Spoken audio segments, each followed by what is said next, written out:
First of all, actually speaking of ludicrously large super yachts, we're going to talk about motor yacht Nord.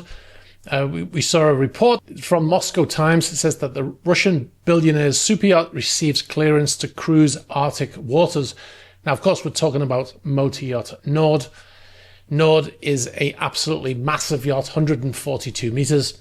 The owner, Alexei Mordashov, is a Russian steel magnate, and his vessel's worth anything between $500 and $600 million. The yacht has been cleared to sail independently through the Chukchi Sea.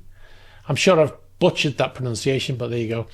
And to head as far north as Wrangel Island, according to a Telegram channel that monitors the Arctic activity. Now, generally, pleasure vessels don't go into these areas, obviously because of the melting ice in these areas. It's made it more possible for these vessels to go there.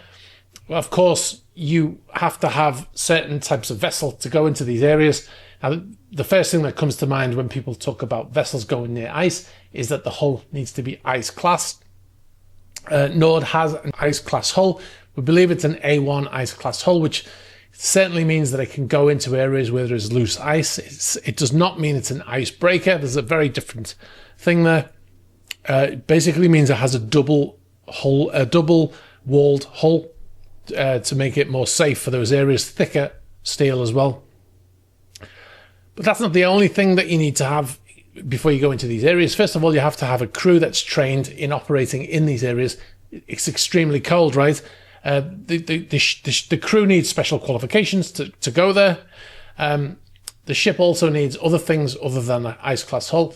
Every door handle or winds, the screens on the bridge, the windows on the bridge, they need to be heated. The door handles need to be heated. Everything that can freeze will freeze, and they all need to be specially adapted for those freezing conditions. And of course, going into those, the reason why you need permission to go into these areas is because you need to think about pollution, things like that. It's a bit like going to the Galapagos Islands. You have to do all of these preventative things, clean the hull, all that kind of stuff. I don't know whether they have to do that here. I would imagine they would have to.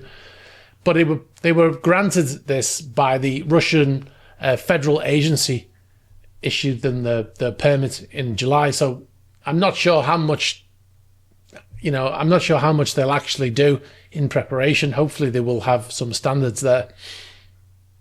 But yeah, that vessel's going to be heading up that way. Now, obviously, Nord is owned by somebody who's on the sanctions list. He's very pro supporting it, and he's making a lot of money from various companies that he has that are making money from that war in Ukraine.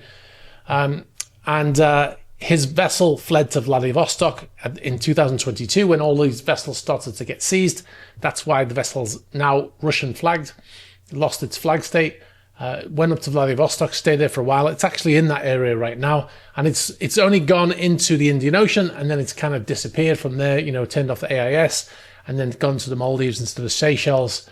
More recent times, they've actually been broadcasting AIS whilst in the Seychelles. Maybe the Seychelles authorities told them that they had to, but then they switch off again as soon as they leave.